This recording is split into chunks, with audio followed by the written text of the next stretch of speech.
Assalamu alaikum BBA first. Today we are going to start a new lecture that is related with worksheet. Last classes में हमने कुछ illustrations discuss की थी that were about worksheet and adjusting entries. So today we are going to do an exercise question practically. आपकी exercise में से लिया गया है ये question. As you can see on the screen, following is the trial balance of MS Nazir Sons as on 31st December. 31st December पे आपको MS Nazir Sons की trial balance के बारे में बताया गया है. जो figures आई हैं डेबिट साइड पे as you can see, and there are some figures on credit side, and in this question you can see that there are some adjustments also given. What you have to do is that you have to pass the adjusting entries and you have to prepare 6 columns worksheet. 6 columns worksheet आपने बनानी है और adjusting entries करनी है, और ये detail ये data आपको ऑलरेडी प्रोवाइडेड है क्वेश्चन में. So first of all let's start with adjustments. Adjustments हमें given है 5 adjustments हैं, इसके अकॉर्डिंग हमने काम करना है. The first adjustment is that merchandise inventory at the end of year is rupees 5400. आपको merchandise inventory given है at the end of year. It means that they are talking about ending inventory, or we can say they are talking about closing inventory which is 5400 rupees. So इससे related जो हमने adjustment करनी है, as you can see this page on the screen, you can see that what adjusting entry we have passed. We have written closing inventory account to expense and revenue summary account credit. Closing inventory account को हमने debit किया है because increase in inventory show हो रहा है हमारे पास adjustment में, और दूसरी तरफ ये हमारा CGS अकाउंट है, इसको हमने क्रेडिट कर लिया है बिकॉज दूसरी तरफ जो कॉस्ट आती थी प्रोडक्ट को बनाने में उस पर कमी आ रही है क्योंकि हमारे पास एंड में कुछ इन्वेंट्री बच गई है. अमाउंट आपको क्वेश्चन में ऑलरेडी गिवन थी 5400 रुपीज़, तो हमने यहाँ पे डेबिट एंड क्रेडिट साइड पे मेंशन कर लिया है accordingly. And in narration you will write to adjust the ending inventory. We are adjusting the ending inventory. Okay, now moving towards the second adjustment. जो second adjustment है that is insurance expired during the year is rupees 1200.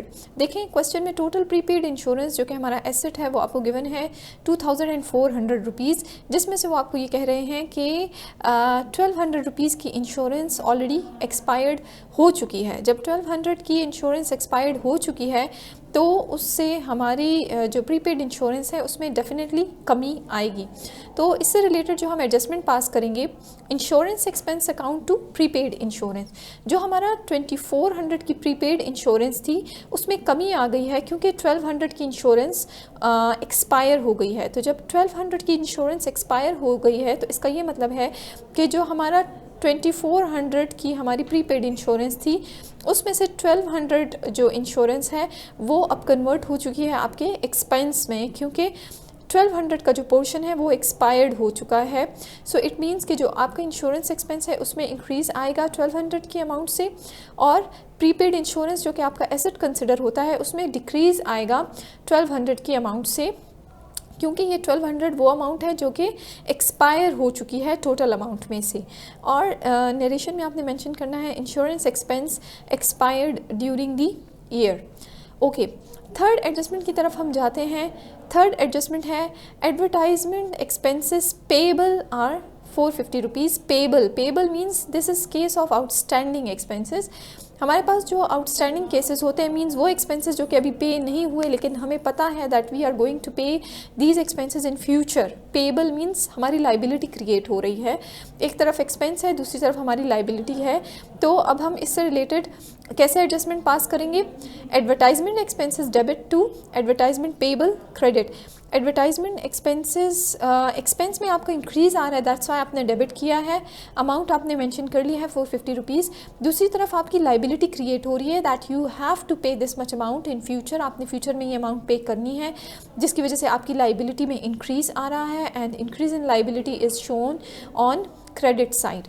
Narration में आपने लिखना है being the amount of advertisement outstanding, means वो advertisement जो कि अभी आपने पे नहीं की लेकिन आपने फ्यूचर में पे करनी होगी. After that the fourth adjustment is depreciation of machinery at 5%। आपने मशीनरी की डेप्रिसिएशन कैलकुलेट करनी है, परसेंटेज आपको गिवन है 5%.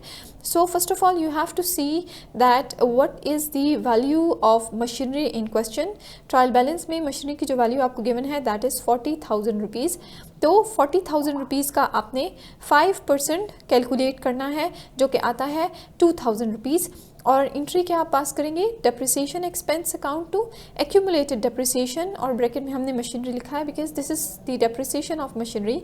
एक तरफ हमारे एक्सपेंस में इंक्रीज़ आ रहा है, दूसरी तरफ हमारे एसेट में डिक्रीज़ आ रहा है. That's why 2,000 debit to 2,000 credit. Amount में आपने लिखना है, सॉरी नरेशन में आपने लिखना है being the amount of depreciation expense. Okay, last adjustment की तरफ मूव करते हैं. लास्ट एडजस्टमेंट है allowance for bad dates 2% on account receivable. Means account receivable का 2% आपने कैलकुलेट करना है और अलाउंस जनरेट करना है बैड डेट्स के लिए. First of all we have to see that what is the value of account receivable. So as you can see account receivable की जो वैल्यू है दैट इज़ 5,200 रुपीज़. 5,200 रुपीज़ का आपने 2% calculate करना होगा जो कि आपके पास आता है 104 रुपीज़. और एंट्री आपने कैसे पास करनी है, bad debt expense account to allowance for bad debts. Bad debt expense means आपके एक्सपेंस में इंक्रीज़ आ रहा है, दैट्स वाई आपने इसको यहाँ पे डेबिट किया है. दूसरी तरफ आपके अकाउंट रिसीवेबल्स में डिक्रीज़ आ रहा है, दैट्स वाई आपने अलाउंस को क्रेडिट कर लिया है. अमाउंट आपने मेंशन कर लिया है 104 to 104. नरेशन में आपने लिखना है being the amount of required reserve, और आप ये भी लिख सकते हैं being the amount of allowance for bad dates भी आप लिख सकते हैं. So this is the basic adjusting entries related with this question. Next हमने इस क्वेश्चन में क्या करना है, एक रिक्वायरमेंट तो हमने फुलफिल कर ली है that we have passed the adjusting entries. In the next requirement we have to prepare 6 columns worksheet. हमने 6 कॉलम्स वर्कशीट बनानी है जो कि नेक्स्ट वीडियो में कंटिन्यू हो रही है इसी क्वेश्चन की, क्वेश्चन नंबर 1 की.